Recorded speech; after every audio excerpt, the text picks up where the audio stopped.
করেছেন chess and টেনিসনকে finish করেছেন flicker. Revive পাবেন মানিক। ফ্লিকার একাই 4টা কিল দলের জন্য কন্ট্রিবিউট করে ফেলেছেন সবুরে মেওয়া ফলে, এবং সেই কাজটাই কিন্তু করে যাচ্ছেন এই মুহূর্তে। ড্যামেজ জন্য স্টার্ট করবেন, ওয়ালের খরচ হয়ে যাচ্ছে অনেক বেশি, তবে দূর থেকে মুশফিকের স্নাইপার শটগুলো কিন্তু কাটার মতো বিঁধবে।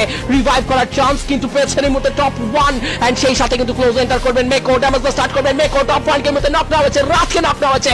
M7 এর ব্যবহার তিনি করে উঠতে পারেননি। ফ্লিকার ট্রাই করবেন, পারবেন কি সেখানে কাজের কাজটা করতে? লাস্ট ব্যাটেলের মধ্যে সাকিব এইচপির একটা ঘাটতি, শুভ এই মুহূর্তে এন্টার করতে চায়, তবে পেছন থেকে সাপোর্ট রয়েছে মুশফিকের তরফ থেকে, বাট না, ফ্লিকার অনেক বেশি বিপদে পড়ে যাবেন এবার, কারণ তিনটা প্লেয়ারকে চোখের সামনে হারাতে দেখছেন তিনি। করবেন তো করবেনটা কি? Mushfiq the last player live from Roasted Gaming, সামনে থাকা নিমরাত ভাই ওয়াইডি। This is gonna be 1 versus 1 or 1 versus 2, what it is. এই মুহূর্তে মুশফিক করছেন রিভাইভ, ট্রাই করছেন রিভাইভ দিয়ে দেওয়া হলে বিপদ বাড়বে।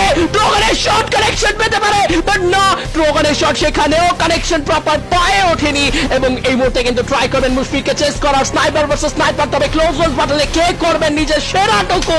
এক্স্যাক্টলি দিস ইজ ফ্লিকার, বাংলাদেশের গর্ব। আরো একবার বাংলাদেশ টপ পয়েন্ট রক ভাইদের জন্য করলেন অসাধারণ এক বুইয়া।